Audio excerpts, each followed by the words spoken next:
Are we live? We are live. Are you sure now? I saw you pushing a whole heap of buttons. I did press the button. So welcome everyone, episode number 85. Once Hello. again, Friday afternoon. Thanks for joining us again. And here from Melbourne, live from the shop, from Hearns office. And today is mega hot. It is really humid. And these lights are great. The lights. Lights are great. So actually, we're lucky that we've got LED lights rather than the old school flood Very lamps, true. because otherwise we'd be Very true. melted by now. So last week we were live at the racetrack. So we've done the first live away from the shop. How good was it? And it was really good. Yeah. Very different.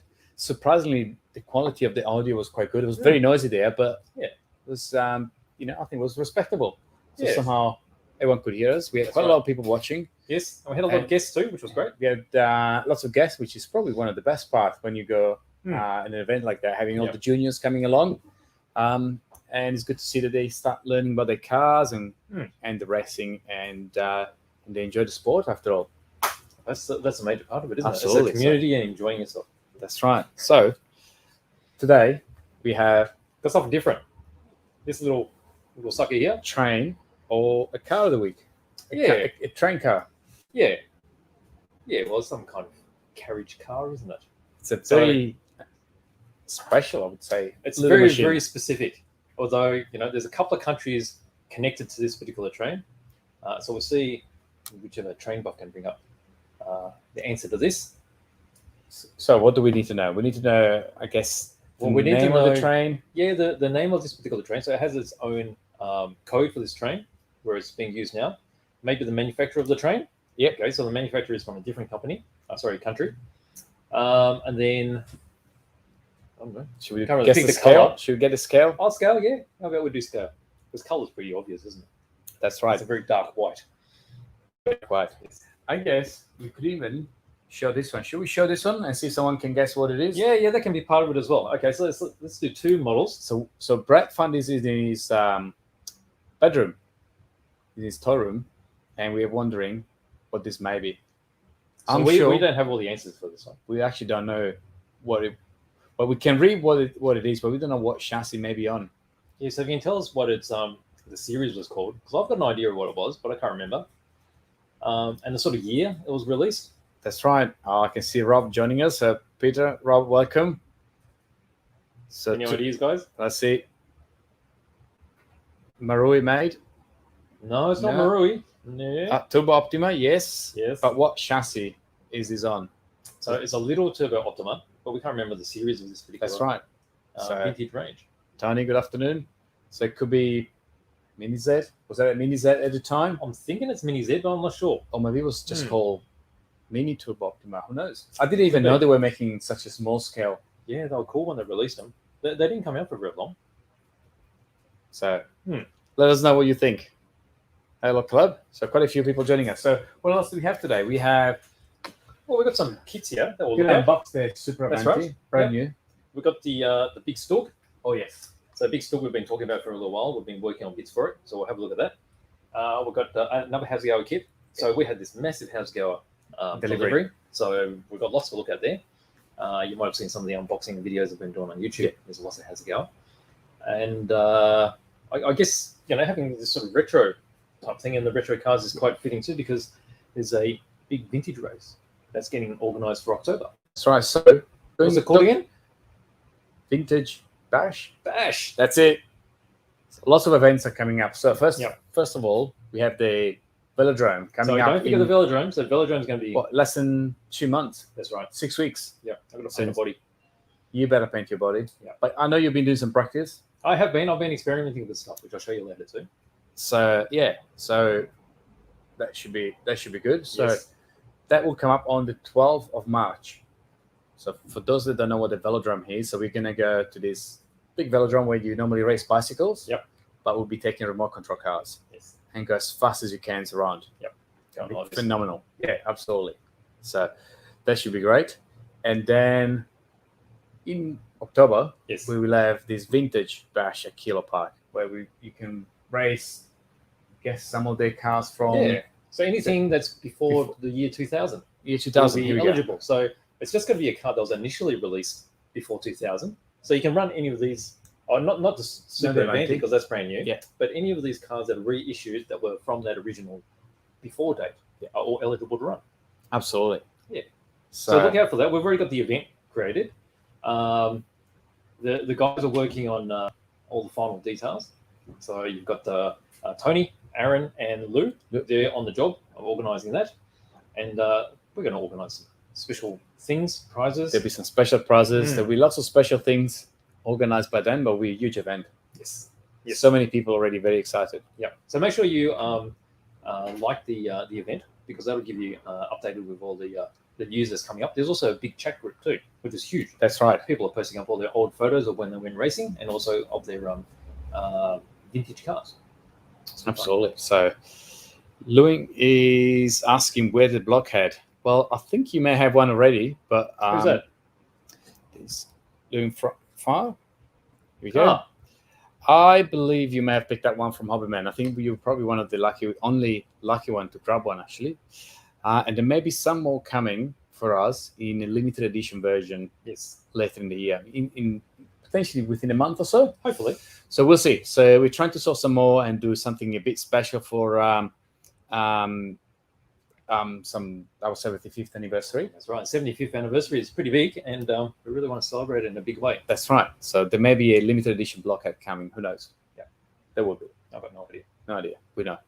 Cool. So, what else? Where do we start? Okay. So I don't know. We've got plenty of stuff to pick. What do you want to do? What do you reckon? We're gonna do plastics. Should we do this big one? Yeah, why not? Actually, I haven't even looked at this yet. Right. So we've got an example of the Stalk 3. There you go. As you can see, it's pretty big. So Warwick managed to buy one. Yes. From US, isn't it? That's right. And it was a bit of a challenge to bring him across. Yep. You've got to hand delivered. Yeah, it's got hand delivered. So, yeah. So if you don't know the background of this kit, we actually heard about the kit coming out. A lot of people really love the Stalk 3. It's not your traditional tank because it doesn't have a rotating turret. It's basically a motorized assault gun. So it's got a decent gun on it. It's mounted up to a chassis, quite a cheap Panzer 3 chassis. And they built quite a lot of these, and it's very useful during the war. Being 16 scale too, and it's not really expensive. And because people like how many variations of this there were, we started working on the Hearns workshop accessories. Yeah. Which we've got a few little bits and pieces there. So I've been working on that. That's the pig's head mantlet, because as you can see, it comes with the welded flat type mantlet, which looks great too, but I mean, it's pretty common, I guess, if you can say the word, and this one's much less common. Okay, so that's the 16 scale one that Warwick has designed, and of course from there, we've got the smaller 32 scale one, and then we've got some other bits and pieces here as well. So we've got the Zimmerit tool. So how about we have a quick look inside? We'll crack it open, and you'll be able to see the sort of size this is. All right. So this is a Dust Vert kit. It's been tooled by Tacom. Okay, so as you can see, we'll move it over here into the Tacom right there. But it's actually a Dust Vert brand. And then you can see, pretty big. Wow, this is huge. It's not the biggest tank. No. Okay, so I mean, Tigers are bigger, but for this particular kit, they haven't put a lot of detail in it. They kept it simple, and that's why it allowed us to make all these alternative bits and pieces. And also, that's allowed the kit not be a $500 kit. That's right. Because this is going to be probably more on the $200 mark. Is that correct? That's right. Which I guess for 16 scale is not very expensive. No, that's right. I think Tamiya ones and Trumpeter one are probably double this. That's right, easily. So, but still, you can see there's quite a bit of detail on. Yeah. So that's pretty decent sized hull, isn't it? So that's a Panzer 3. So we're talking about a medium sized tank here. And it's got a really low silhouette, which was very typical of the Stalk range. Okay, over here you can see that's the standard welded mantlet. And that's where this pig's head mantlet is going to take its place. That's a big difference. It is. Okay, so it's really angular. And it sort of looks nice to have the organic sort of pig's head style mantlet in there instead. The pig's head mantlet was a bit later, and the kit itself has been modelled on an early model. Okay, so you got this is the size of these the sprockets. It's all pretty chunky, and we start getting into your I don't really know what the official name of this is, but it's basically like a mud guard. Yeah. Yeah, covers up the tracks. The top section here where you've got the driver and the radio operator. And we won't go through the whole thing, but it'll give you an idea. Here's the that's the top section where the commander's cupola is, and that's the open section for the loader where they had the machine gun. But it's pretty decent. Oh, there you go. Huge. Look at that. So here is the top part of it. Okay, so this is the I don't know. Do they call this a casemate? I've got no idea. It's where a turret would normally be. So it's just built up to the sides, and that's where the gun goes. And that's basically where our optional pig's head mantlet is going to go. So very nice. And then, of course, you've got all these individual tracks here. Multi-piece. That's cool. So we'll do a more detailed open boxing a bit later, and we'll show off some of the parts that we've been working on. All these bits back in here. Hopefully it all fits. Up the other way. Other way. That's it. Okay, so let's do this. What do I do? That's it. So, yeah. So let's have a quick look at the parts that we've made. Okay, so let's see if I can zoom in on this. Focusing. Okay, so that's the pig's head mantlet. You'll notice that we've got this casting here. So Warwick's designed this so that can pop out. If I press that, it'll pop out. And this will come with optional, actually he's taped it in there. Okay, but you can see how it's loose now. So there will be optional ones to go in there. And basically, we haven't textured this because you're going to have to fill this in anyway. That's right. And because this is a cast, they all look quite different. Yeah. So it'll be nice just to texture it up after you choose what number you want. And you'll be filling this at the same time. And then you can do that really rough texture casting, which I've shown on tutorial before. You can just use lacquer-based filler. Yeah, so that's that. And then, as you can see, there's a 35th scale one. Okay. So this one's still a prototype. You can see that's just the basic shape. But you can easily see the difference between the 35th scale one and the 16th scale one. Yeah. We know it's half the size, but it looks... Oh, that's it. Over here, we have the fire extinguisher. Yeah. So this is a very specific Tetra. Is it Tetra? Tetra. That's right. Yeah. Yeah. Fire extinguisher. And this is actually multi-piece. So there's the actual lever there as well that goes inside. So that's much more detailed than the original part it comes with. So that's one upgrade part. And then we've got C-hooks.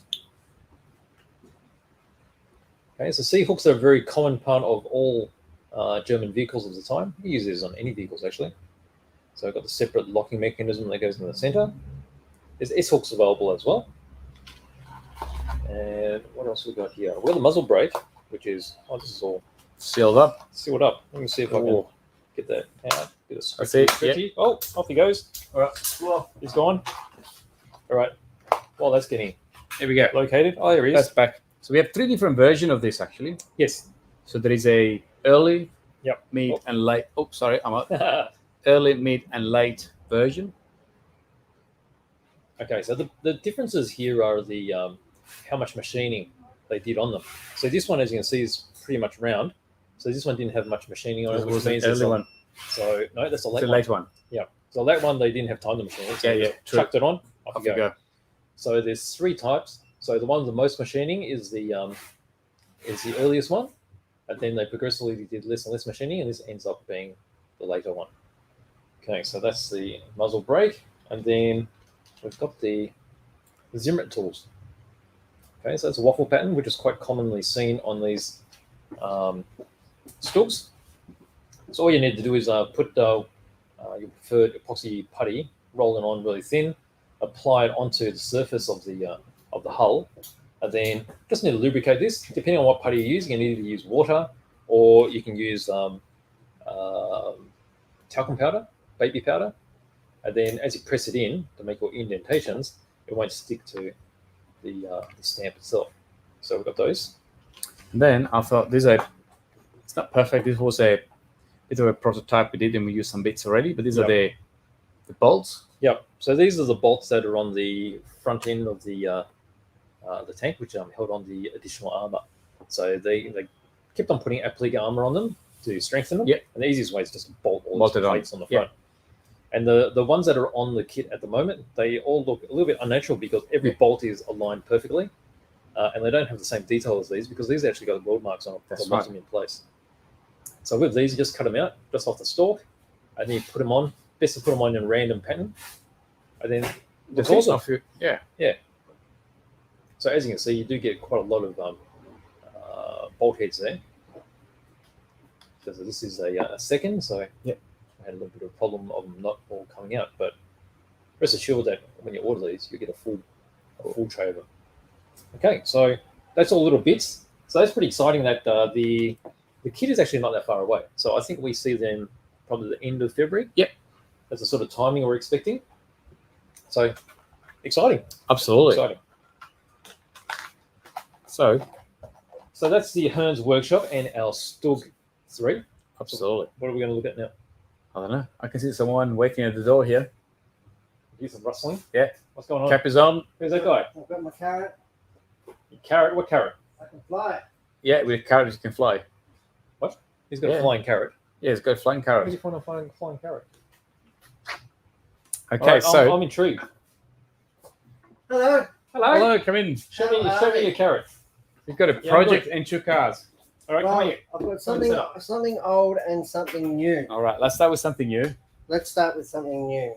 So you have my What do you car got new? and your car. A race, a race report of last weekend. I don't know if That's you guys have touched base. Briefly. Last weekend we competed in the 110th Victorian Off-Road State Titles. How good was it?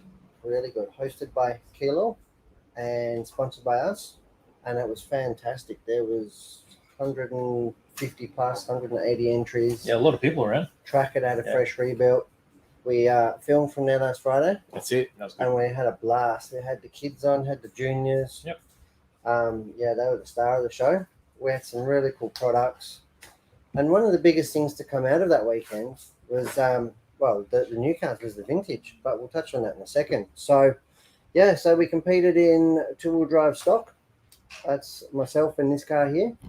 A big thank you to Simon Healy for lending out the team car. And we had young Nick.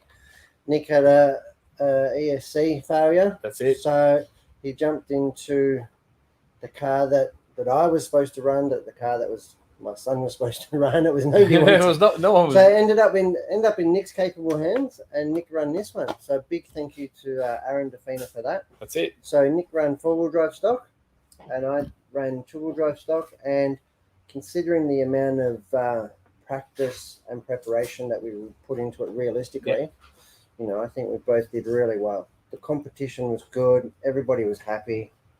Yeah. I think I sort of come somewhere around 15th, sort of in the B. So I came like 5th or midfield in the B final somewhere, I think. And Nick, I think the top end of the C The final. C final, yeah. So that was really good. We could be really happy with that.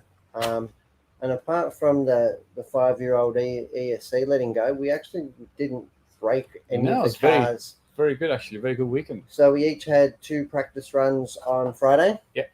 After we filmed, which was our preparation, and then we Straight into racing. Turned up and went straight into racing. So it was really good. We got to touch base with a lot of our customers face to face that we don't do. That's a lot of people come from interstate. We had people. Jensen Spencer was down from Queensland. We had guys, the Camilleries over from South Australia, and I'm sure there's many others as well that came around from around Australia to visit. So it was really good to have that face to face. And in Victoria and most of Australia, we haven't had anything like that for in excess of 2 years now. Absolutely. And I think that really added to the freshness of it and the excitement and the positivity. Had a really good vibe. People were just thankful to be there. The weather, the weather was one extreme being really hot and scorching.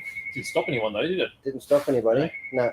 And by the time I got home on Sunday, I was baked.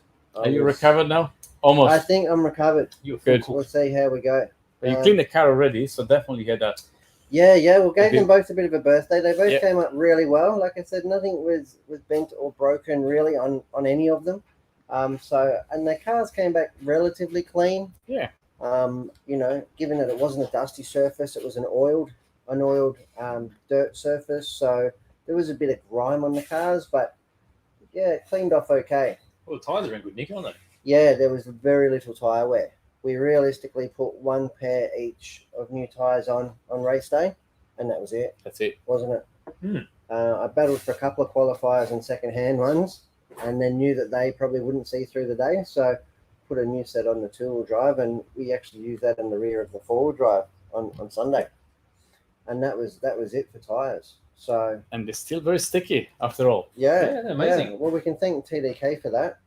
TDK was the chosen tyre source.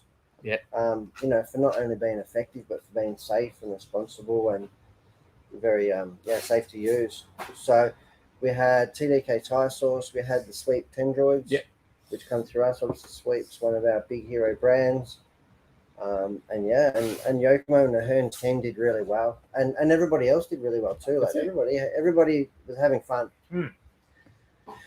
Now, probably the biggest thing to come out, I think from we'd have to congratulate like Tamara Healy. Yes, our junior. She was just phenomenal for 13 years old. Yeah, she could have. I mean, not that it's really a testament to her, but she could have beaten me in the racing. But yeah, she absolutely turned it up in the juniors and was just dominating all weekend. Definitely. She drives like somebody with years advanced experience and skill than what she's obviously got. So, but yeah, she did really well. She dominated and she had a blast. So she brought home the big trophies for Hearns this weekend. And yeah, now to come out of that, one of the side events or one of the display events, I suppose, the exhibition races was vintage. That's it. They had vintage there. Now, I've never seen vintage racing in my RC life. Funnily enough, when I saw those cars, they were modern. So it was really cool to see those cars getting around. And I actually had the opportunity to present itself from Lewis Solar, who lent me his XX Lossy, which was actually one of the very first cars that I actually started to race properly back in the 90s. So that was very dear to me, and I actually got to run that around and relive some past memories. But the vintage racing was huge. Definitely. And the excitement around that. So I don't even think we got home on Sunday night, pretty much, and they'd announced the Vintage Bash. That's right. Now, have you guys touched on that yet? We did briefly, but I saw an hour ago they've announced the dates. That's it. We've got been finalised. Yep. So the 2022, I keep trying to say 2021, the 2022 Vintage Bash, the Hearns Hobbies Vintage Bash. Yes. We've got naming rights sponsors for that event. We really want to get behind it because it is just the epicenter of and the true legacy of Hearns. Well, I think it's got it's a lot of essence of what we enjoy too, isn't it? It's what we grew up with, and I think all of us are going to have a car out there. Yeah, all of us. All of us are going to have a car out there. We'll be reliving the past and enjoying what we've got and the hobby for what it is.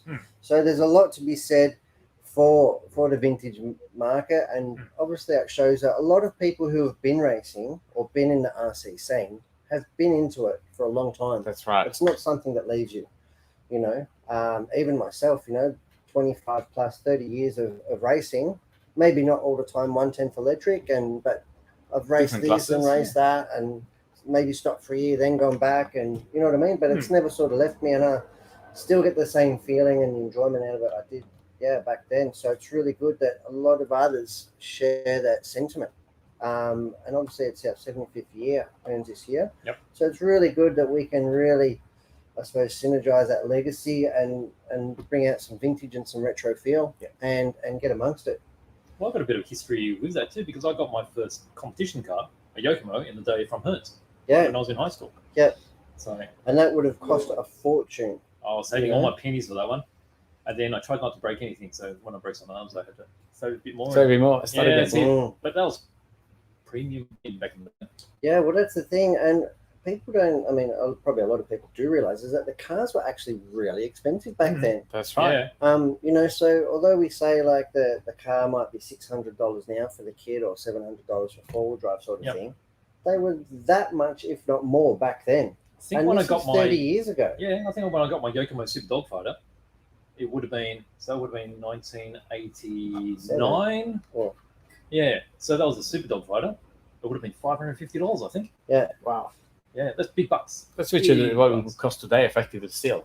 Yes. So the price hasn't really changed. No. No, that's right. But, But- it's much more affordable. Correct. You can it's consider much more other things. affordable. Yeah. That's right. And the batteries were really expensive. Yes. The motors. I mean, the batteries are expensive now, but although you have to be careful how you handle them, they're a lot more reliable now, Well, match batteries back in the day would have been like $150 as or well. more. And they were only good realistically for like at their peak for 6 runs. Yes. Whereas now batteries fresh for 6 months or a year if you look after it.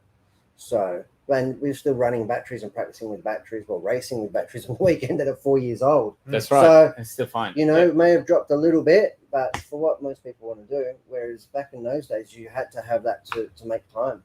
You just wouldn't make run time. You wouldn't finish the race. Yeah. So, and the motors are so reliable. It's a different art. It's really different art. So, vintage. So we're super excited. Well, let's practice for a second because we were asking if anyone knows what kind of car is this one. Now, this car belongs to Master Joe. He's a good friend of ours at Hearns Hobbies. He doesn't know that I was bringing this in today. I should have spoke to him about it and asked him more. I was tucked in the drawer at home. So a Turbo Optima two-wheel drive. And that sounds funny to me because Optimas were always four-wheel drive. They were. Well, the full size Ultimas were two-wheel drive. Yes. So, and it's got a Le Mans, which is synonymous with an option What house. is it? Let's pop the top camera. It's got the miniature version of those old school Le Mans Churchill 200. motors. Le Mans 20. Can we see where we're looking? Up there. Yeah, that's it. It'll focus. So it's got a little Le Mans sticker. Yeah, rear wheel drive. It's even got a differential, and that would have been pretty cutting edge at the time. It's got metal dog bones. Yep. It's actually got machined alloy shocks. Yep. I want to say that they're oil filled, but they could be just friction. No, I think they're oil filled. So that would have all been amazing stuff back in what I can only think would be the early to mid 80s. I think this was later. Was it? This is like a retro release at the time. Okay. So that's commemorating the old school cars, but now this thing is vintage. Yeah. That's it. So that is super cool. And I'm sure if we put our mind to it or whatever, I'm sure we could get this actually going. Look at the So aerial thing. yeah. It's full size 10 scale Yeah. aerial holder. And you had it going not so long ago. Like this is what the kids learned to drive. Oh, really? Yeah, Eric learned to drive this and, Okay. and Amy and So- even my son, I think Tristan even played with this at some stage. So later on you could probably tell a story about You that. see this radio? Yeah. So you see those 2 stars on it? Yeah, that's Okay, so this is Tamtec Yeah. equipment. So this dates back to when the Tamtecs were popular. So Tamtecs were a 24 scale. Oh, 24 scale, yeah. It would have been before Mini Z was released. it's got a crystal hole there. Yep. Crystal's falling out. I know where to get spares. Oh, really? And this was the receiver, wasn't it? So it was servo and Servo receiver. as receiver well. No, together. that's in here. So that's the speed controller and receiver in here. And then you got the servo separate. Okay. Yep. So would it have had electronic speed control or mechanical? Yes, electronic in there. Because this wouldn't have come with that 2 stars. There's no way being a Quasho product that would have had a Tamiya thing in it. No, surely. no. So that's Master Joe making things work. Yeah, making it work. Yeah. That's right. Anyway, so I don't know much about it. So if any of our viewers knows, So knows Rob is more about suggesting that is a 120 scale, 120. Okay. and he's suggesting there is a Baja bug. Okay. So thank I- you. I actually don't know. So I'm sure Joe would know. I should have asked him. We will have a chance of asking him for sure. How we And going? then you got your project. What is that? Project. So this is something that, what, did we have on the show last week? It feels like it's all I've been playing with for a week now. So I unboxed this Mhm. and we've released it. I think we had a talk about it on the show on Friday. Yep. Briefly, Batman Cars. So we're actually doing a series of episodes on our YouTube channel and I'm building it. Well, after you unboxed it, it's sort of How to build it. yeah. Well, yeah. it brings You back open all the memories, eh? packets. It does. That's Well, like my first ever race day was with one of these. Mhm. So I'm taking the opportunity to put one together and actually race it at the Vintage Bash. So I'll probably have other cars there too available. But I'm actually looking forward to building this and to developing it and see what we can do with it. Well, we were talking about how amazing the space frame chassis is. Oh, still now, like it's got really good flex characteristics in that it's very taut for a car of its age, I'm sure. Yep. It's got the radius arm, if we're on the overhead one, got the radius arm suspension here, which doesn't allow for much travel, but that is super strong. And it's got the inboard springs. Yep. So it sort of behaves a little bit like a monoshock where it's not, but there is actually two springs, a left and a right spring. Yep. And that pushes through a cantilever arm up through here. So it doesn't have much travel, but yes, it does indeed have suspension. And it looks really strong.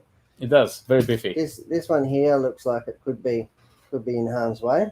But Well, anyway, that's a very classic piece from the. Didn't the Sand Scorchers have those sort of uprights? I reckon. So that's a carryover from the original cars. Yeah. So they always spread a little bit of love. Yeah, between absolutely. their Absolutely. later It's cars. just not a part that I'd like to break. Yeah, sure.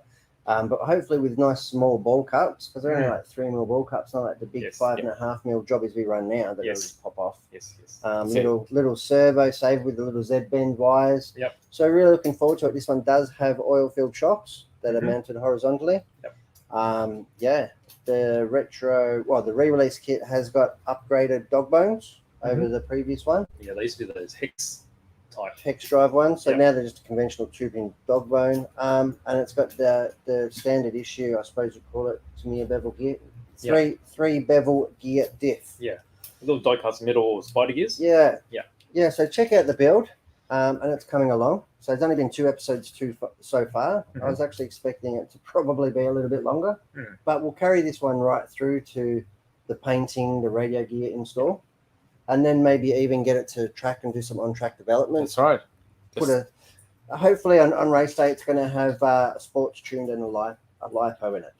Probably initially it'll just have the factory motor with the nickel metal. Mhm. And then we'll see the difference when we do put the LiPo, and then see the difference when we put the sports tuned Tamiya can in it. What about after we put in the rocket engine? Yeah, after we take to the velodrome. That's it. So yeah, it's probably not going to do that. And if it can No. get through that event, and if it even breaks at that event, well, it's all good to go back on the shelf and have a story Shopping. That's it. and have a history. Yep. But it's good that it's going to have the opportunity to have a run and see what it can actually do. Yeah, it's cool. Don't expect it to perform quite like this one. I think that's asking a bit much. But on the oil track, who knows? With traction and stuff, we've got the 3D printed wheel hubs that we can experiment with. Yes. So we can try the old tires versus the new stuff. Like I said, LiPo versus nickel metal, and the stock brush versus sports tunes. It's going to look good having all these cars going around.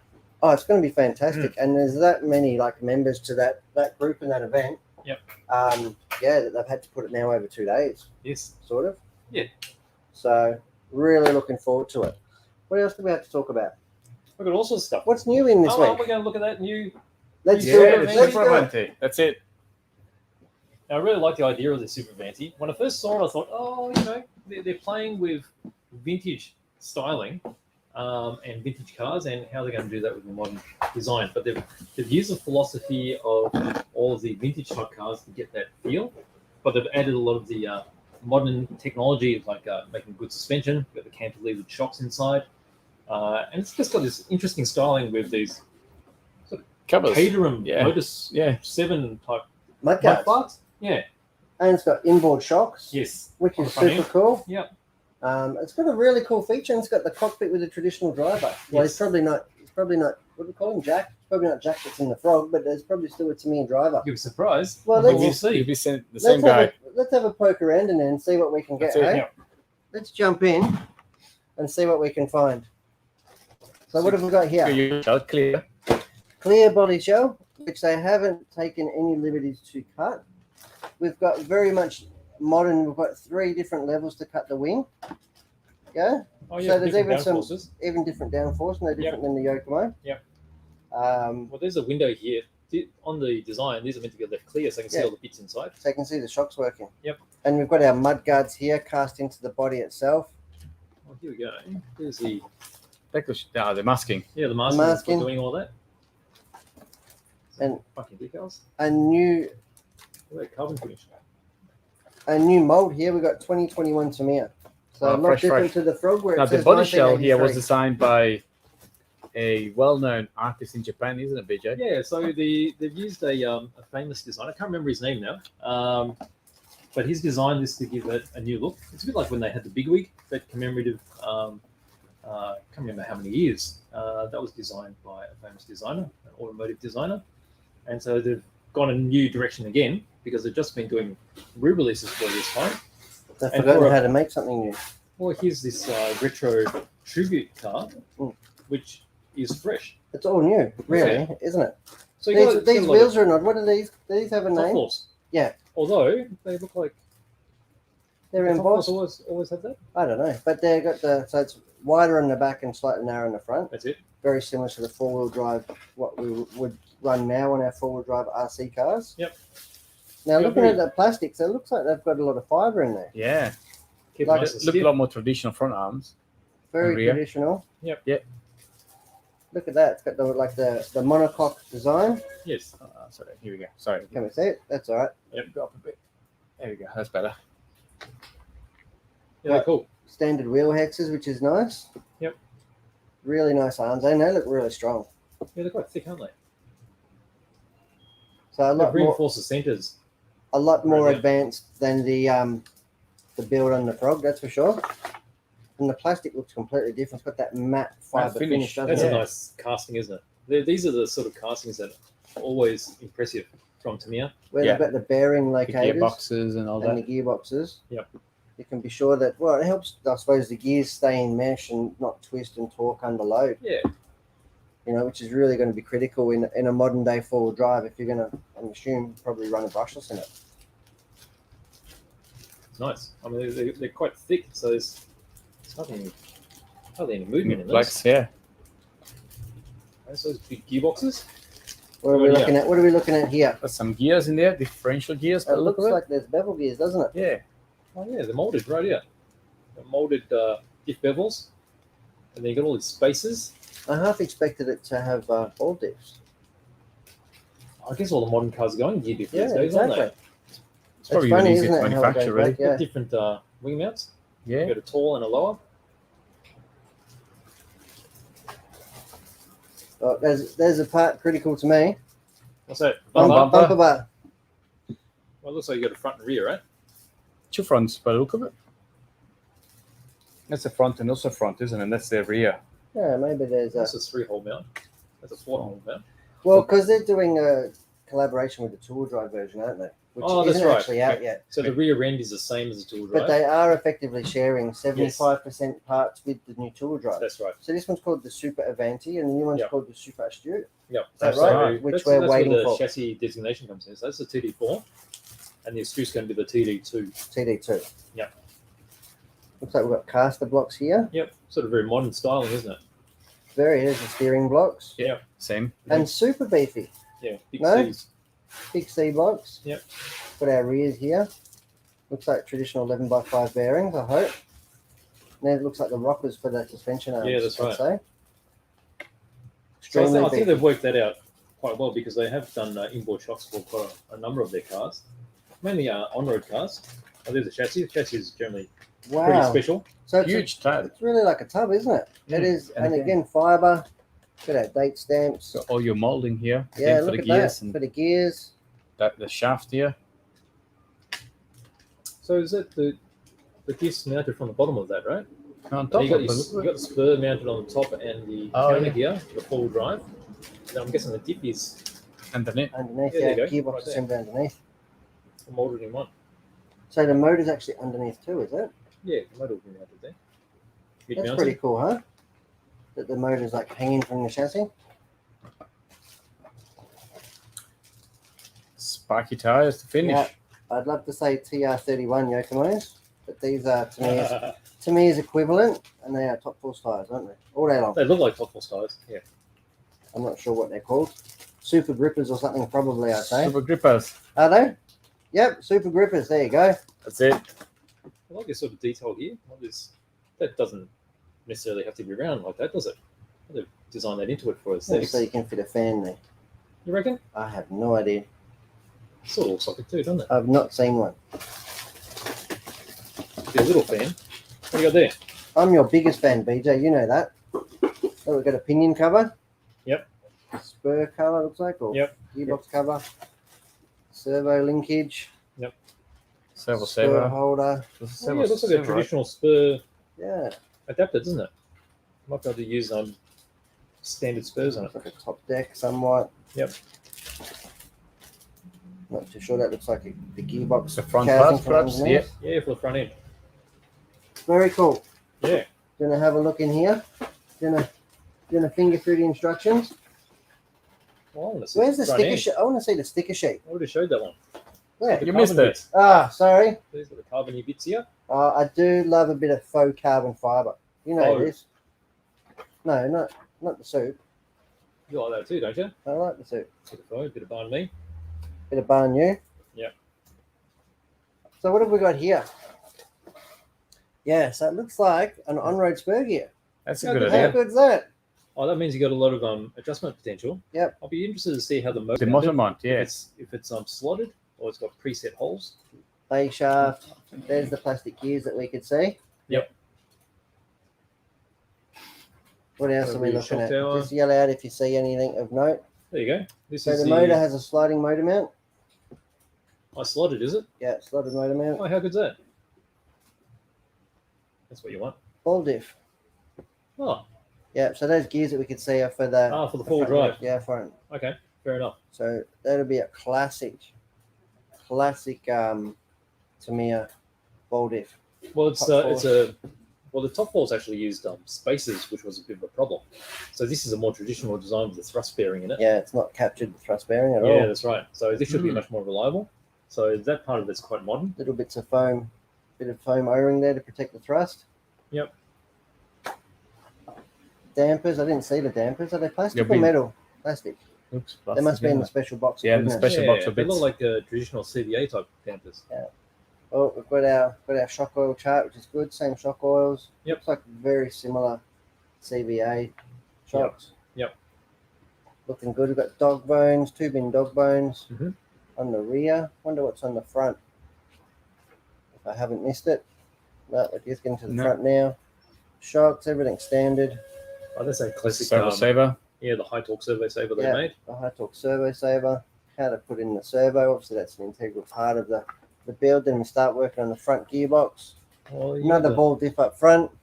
the cantilevers there. Yep, so that's mounted off the top gearbox case, just like an F1 car, using structured members, stressed members. Yeah, big beefy arms, 3mm hinge pins, It's pretty impressive, isn't it?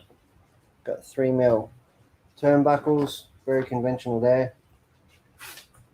What have we got here? Yeah, there's the 2 bumper bars. Yeah. It's obviously the 4-bolt bumper bar in this one. When you compare this to those earlier cars, this is like miles ahead in evolution, isn't it? Well, Definitely. it's just where they are now, isn't it?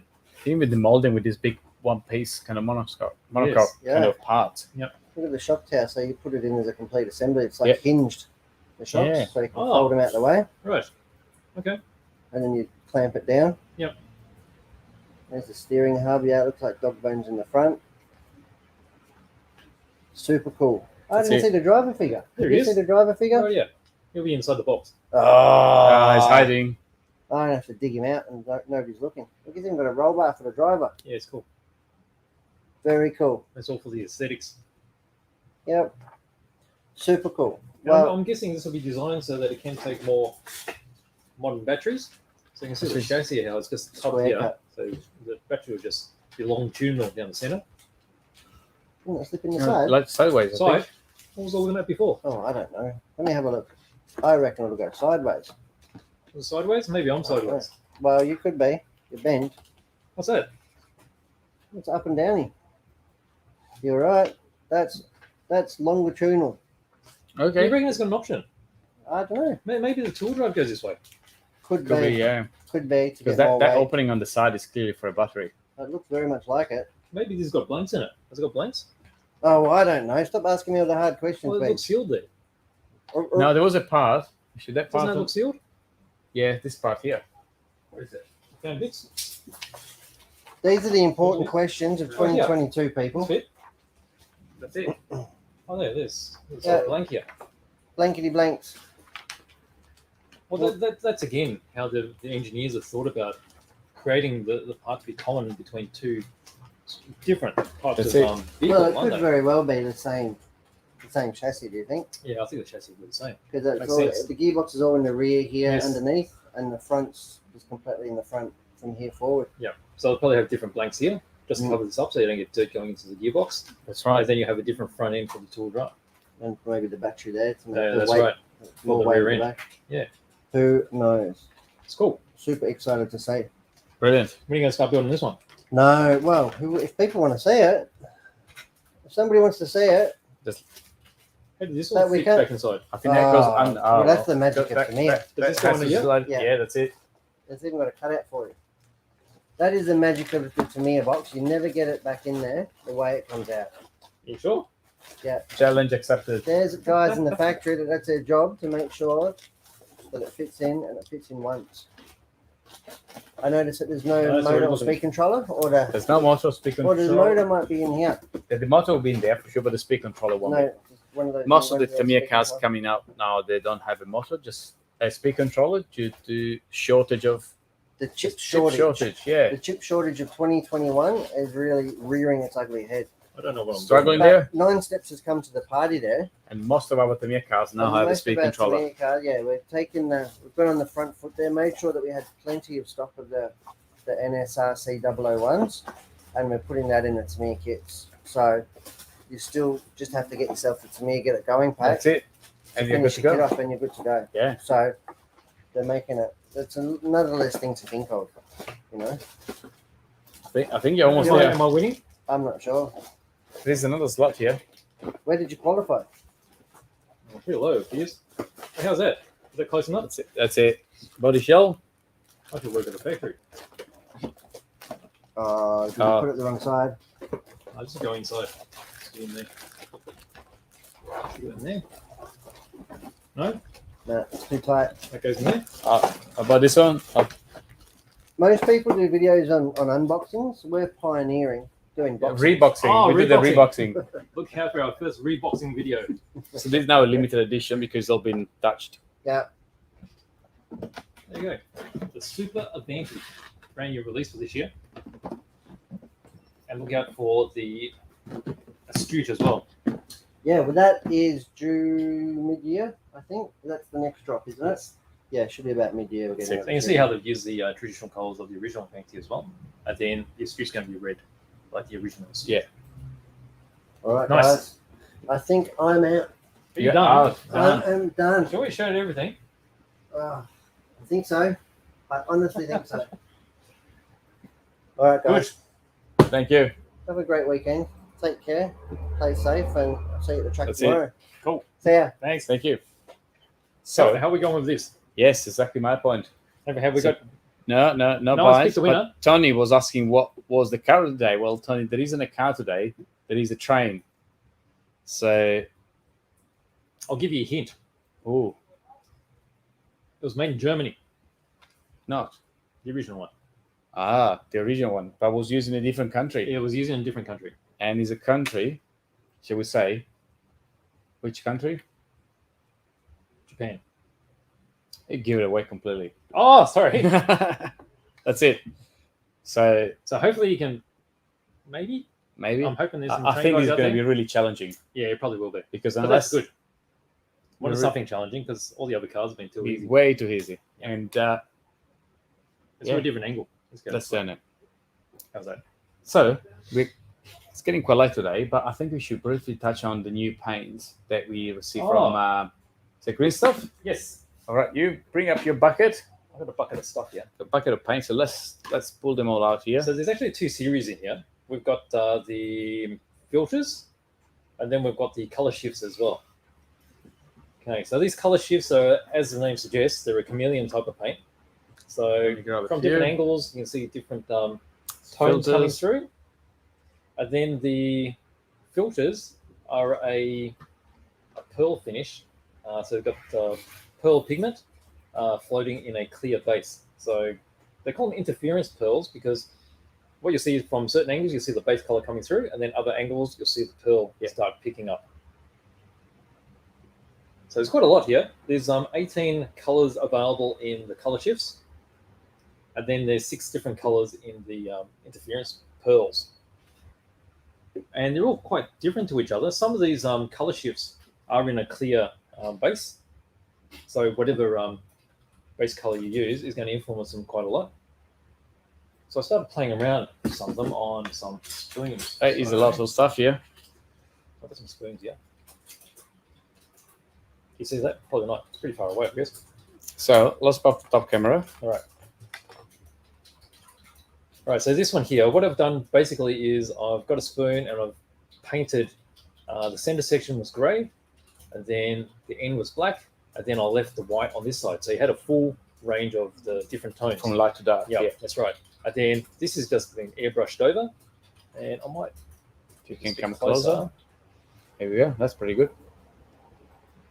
Just so you can see how the tones are changing. So if I move this around, you'll be able to see that. So this particular one is actually the interference red pearl.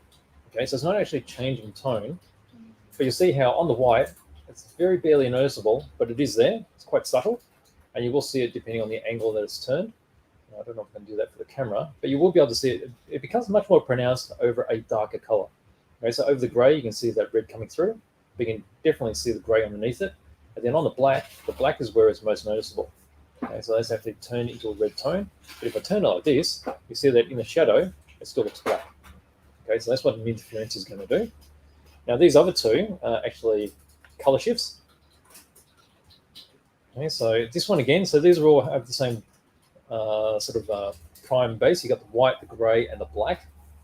Okay, so this one was I can't remember which blue this was, but it actually changes from a purple. You see the purple coming through on this side, and then depending on the angle, the blue comes through. Okay, so on the white again, it's quite subtle, but from this angle, from where I see it, I can see a pink coming through, and then you see the blue. And then still on the gray, you can see that too. You can see the pink coming through here, yeah, and alongside there. It's a really interesting paint. So you can see how there's a lot of versatility as well. You can change tones with it, get special effects, and you can brush paint these as well. So this is a purple, which transitions into a greeny gold.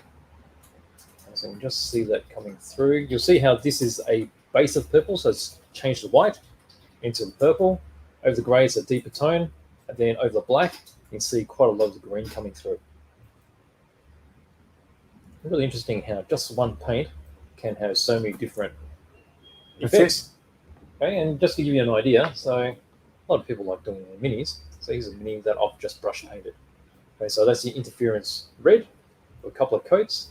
So depending on how many coats is also indicative of what sort of tone is going to come through. There's that blue, and then on this side, this is that purple, and you can actually see a lot of the green coming through simply because of all the angles on the arm. This is the idea for this with the figurines. Yes. When you want to just create something really special with all this color variation. Yeah, that's right. I mean, look at it, how it just changes just as I'm moving around in the light there. And that was really quick. You put a black base. Yep. Really quick. Yep. And then just some brush painted. Yeah, that's right. Colors. It's just brilliant.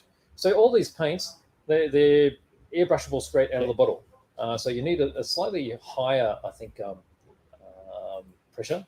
I was using 20 psi, which seemed fine, and that's all I did with these. So that's just 20 psi. Just opened up the airbrush all the way, and it came out with no problem.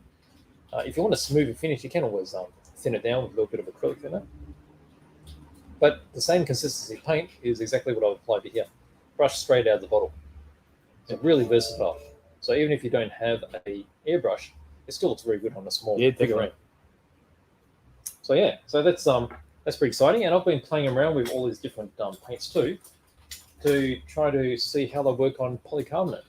So I've got this here, flexible. That's right. So this is just a takeaway lid, you can see, and I've been trying some different paints just to see how tough they're going to be.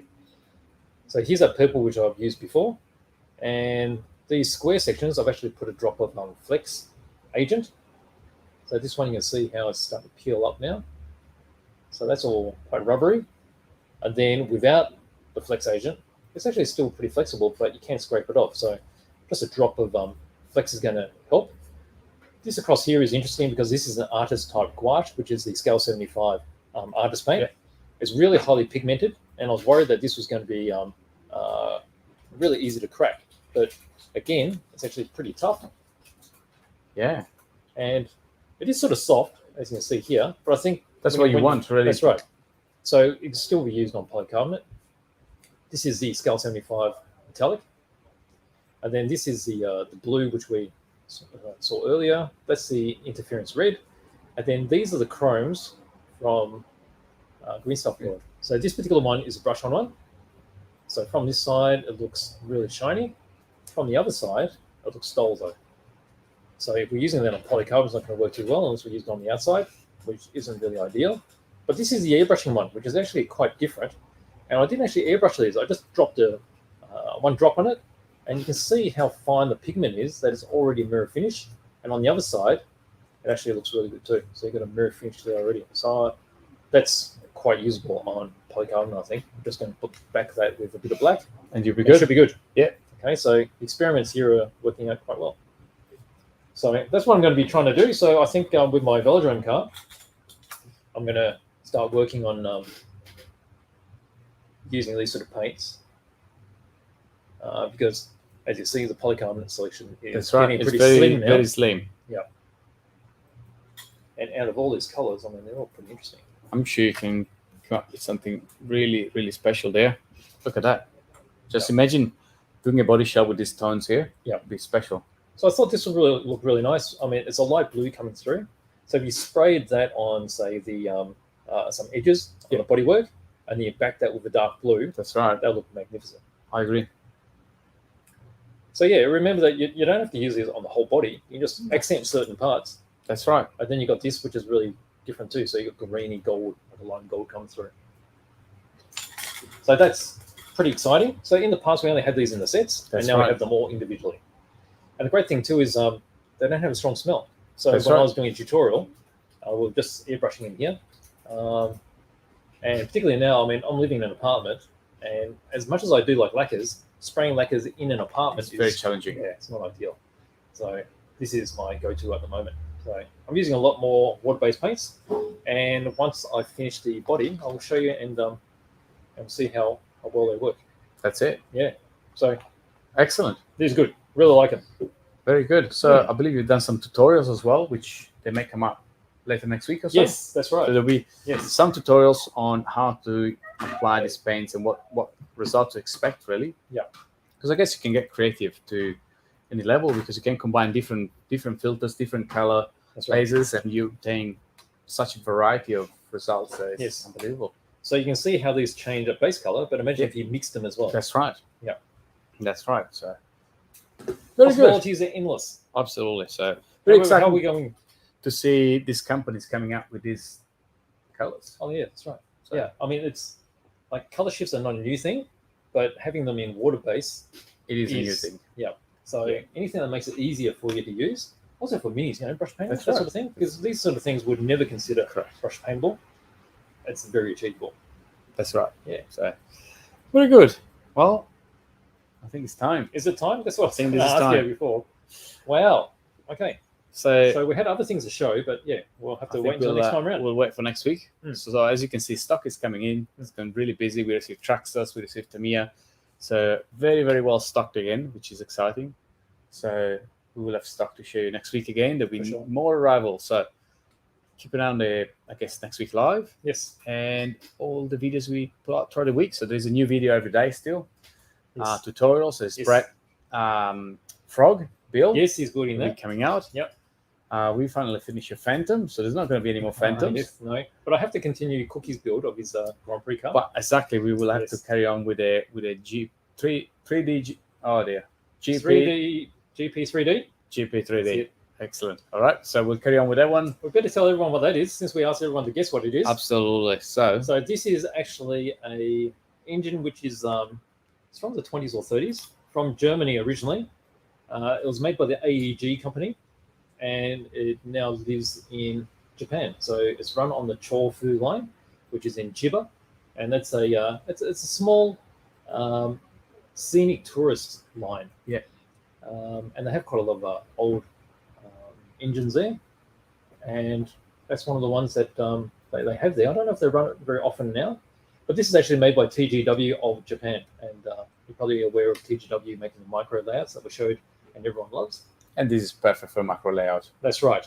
And so this is one of the HO engines that they make. They don't make much. They're generally concentrated on in-scale. But for an HO, this is magnificent. It's really nice. Full of character too. So you just have one of these just driving around. Can be small oval or circle, just really tiny with a bit of forest perhaps, or almost, could this be a mining town? Like a mining kind of... Well, it's hilly, and it's got, and it does have the coast as well. Yeah, so, okay. Be a coastal layout then. Yes. Be really interesting. So there we go. Excellent. And actually, while we're here, let me pull back the camera. This is the HL scale Hearns Workshop buffer stop. Yep. So this is a Victorian, Australian Victorian buffer stop that we designed and we're producing here as part of the Hearns Workshop range. Yeah, that's nicely put together by David. David, yeah. Here we go. All right, good stuff. Very good. Well, there's another episode, isn't it? Indeed. Very quick. Episode 85 done. And we will see you again next Friday at 2 p.m. from the studio. That's right. We should think about doing another live from home. We should do another live from home soon. It's almost time, isn't it? Absolutely. So maybe in the next 2 or 3 weeks, we could do a live at home, and maybe we could have some guests. I don't know. Yeah, why not? What do you think we should do? So let us know what you would like to see in the next few lives. We always happy to have some suggestions. Sure. Just drop some comments throughout the week in the social media post, and we'll try our best to make it happen. Yep. That's it. Looking forward to it. Very good. All right, everyone. Thank you for joining us once again. Thanks. Have a good weekend. See you later.